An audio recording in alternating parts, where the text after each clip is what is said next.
Hey, it's me, Ville, back again with another episode of Swim Run Live. Today, I wanted to focus on strength and mobility training for runners. Why, you might ask? Well, because if I just look at myself, I'm a swim runner, I'm a runner because I love running, not because I love weight training at the gym. Uh, so, if I would love to lift weights, I'll be a gym buff. But strength training and especially mobility training is crucial for us as runners to have a long career, so to say, in running, so we can keep on doing it for the rest of our lives. And it's also important if we want to improve our stride, become faster, or become stronger in the trails. So even though it's maybe not the most fun part of your training regimen, it's a super important part of the training. And uh, today I'm going to show you a couple of tips on how to incorporate it into your training, so it's going to be done in 5 to 10 minutes per session, and you don't have to go to the gym 3 times a week if you don't like that, of course.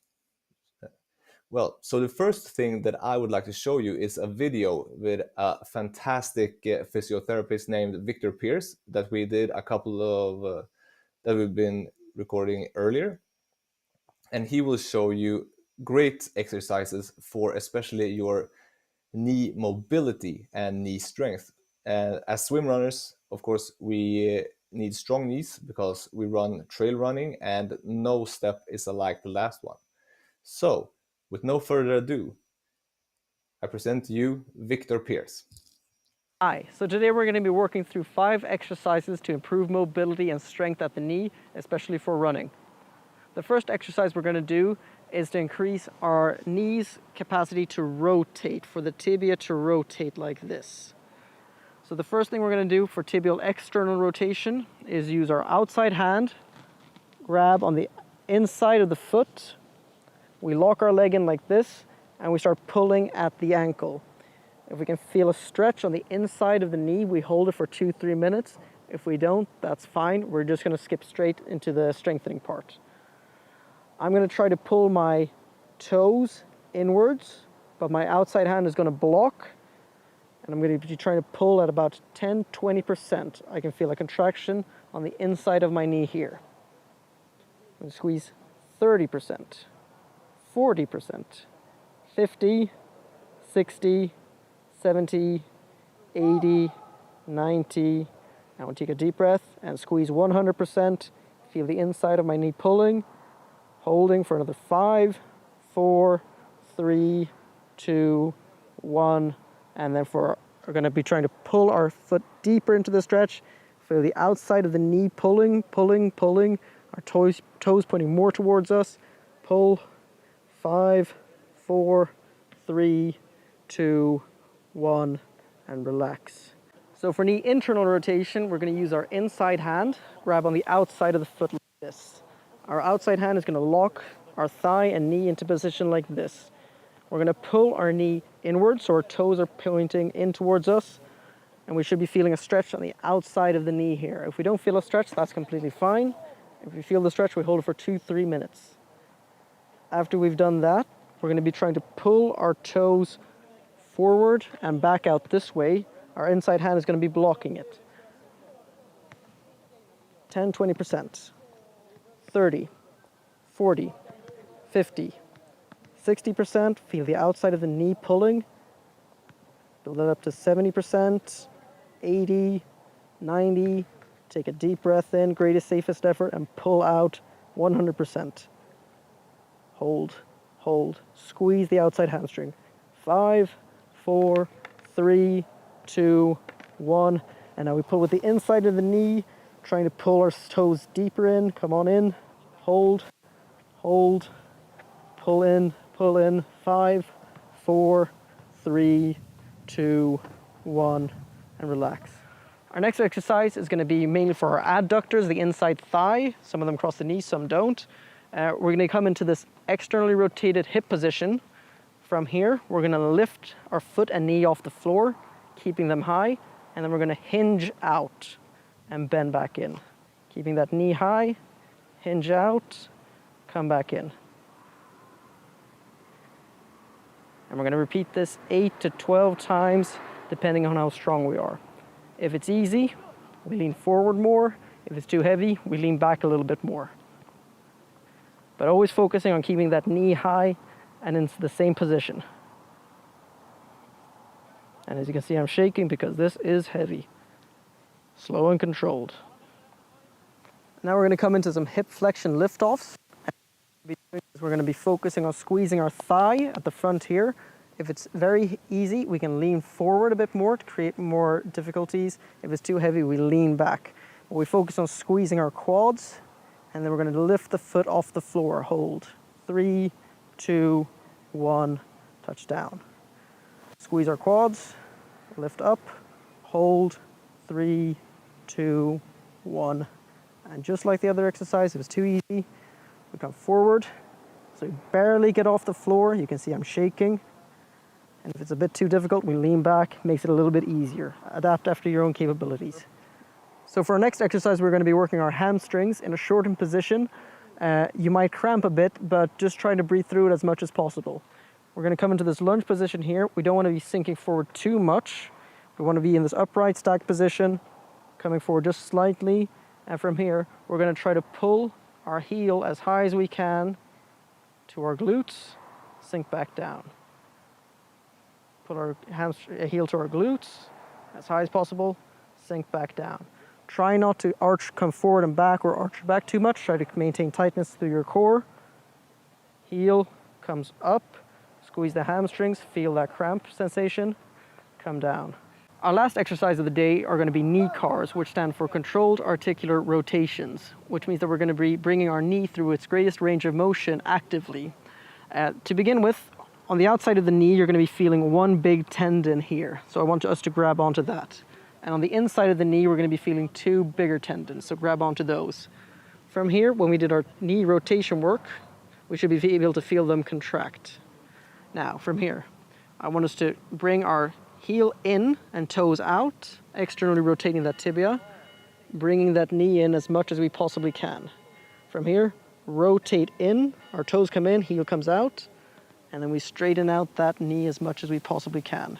From here, rotate the tibia out, toes come out, heel comes in, and then we pull deep as much as we can into flexion. Toes come in, heels come out, internal rotation, extend, externally rotate, flex in, there. So that concludes our 5 exercises for the knee. You can either do those as part of your warm-up, or you can do more sets of those for your training if you really want to improve your performance.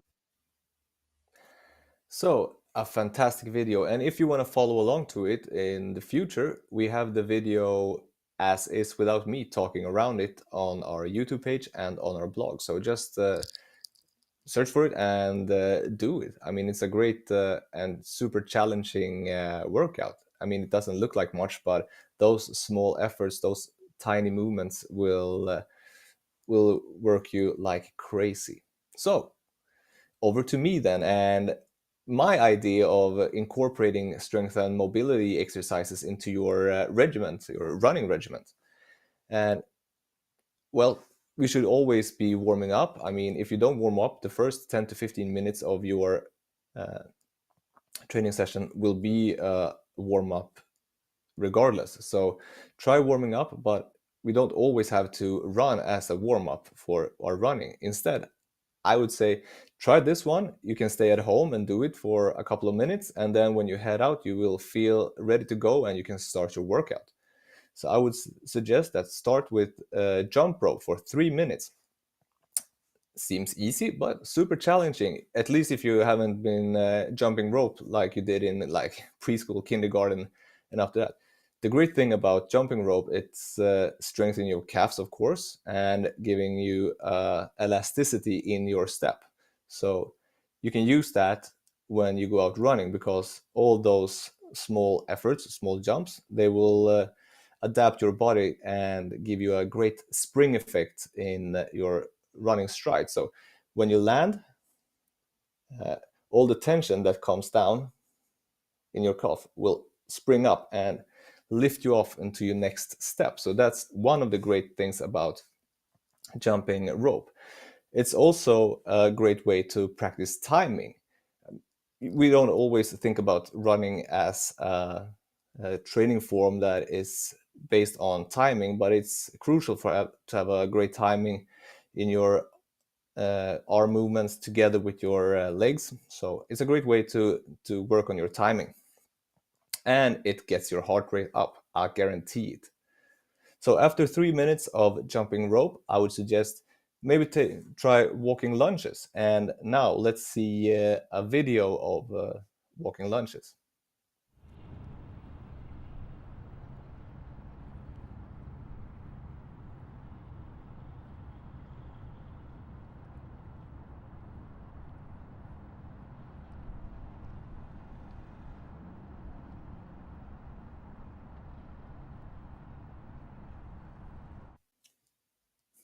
That good-looking dude sure does his lunges great.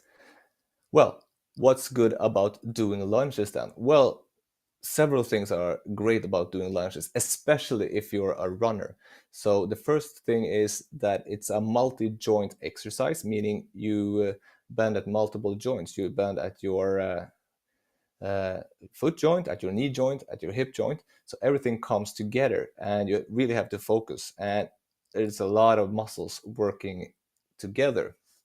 Your quads, your hamstrings, your glutes, your calves, everything in, I would say, your lower body will need to fire up and start functioning. Another great thing about lunges are that it's essentially your running stride, but exaggerated.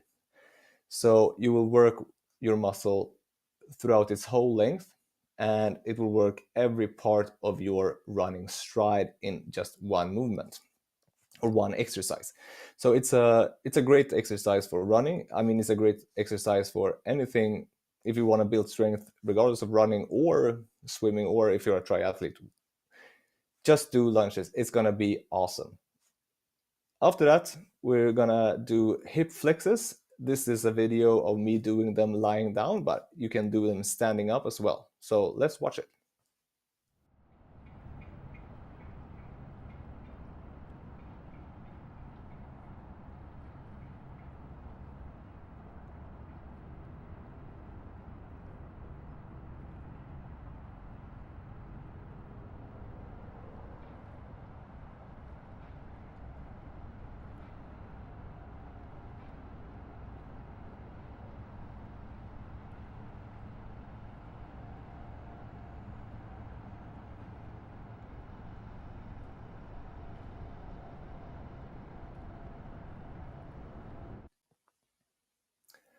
So hip flexors are also a great exercise to do for multiple reasons. But as runners, your hip flexor muscles are the the muscles that keeps your trunk stabilized, so your upper body doesn't fall over like that when you're running. So you keep a straight upper body to your legs, and if you can tilt your whole body, you will work together with the gravitation and propel yourself forward instead of just hinging at the hip forward, and you're not getting forward, you're getting downwards. You don't want that. That's a face plant. So a great way to keep your posture while running, and also a great exercise to do to warm up your hip flexors so that you can, in your recovery phase of your running stride, meaning the part when your leg are getting forward, uh, do that in a quick and efficient way so you can really relax and come down to your next stride. So hip flexes, a great way to incorporate, and you will feel it when you go out running. And after that, I'll suggest burpees. There are a zillion reasons why burpees are great. You will feel zero of them while doing them, because doing burpees, it's it's not that great. But having done burpees, that's the great part. It will strengthen your whole body, upper body, lower body. Also, it will give you a great sense of timing, when to, like, everything, and the explosiveness, and it will get your heart rate through the roof. I'll promise you that. And after a minute of burpees, take a sip of water and do the whole thing another go. And in 10 minutes, you've done your warm up and you can go out for your run. And crush that. So that's my best tip for a warm up that includes both strength work and mobility work, plus a bit of timing. You can do something out of the ordinary and keep it interesting for you to keep on run training. And with that said, try it out before your next run session. This is everything I had for this episode. I'll thank you guys for watching. It means a lot for me when you write comments. I mean, I'll try to answer everything. So please leave a comment and we'll see each other around. Cheers.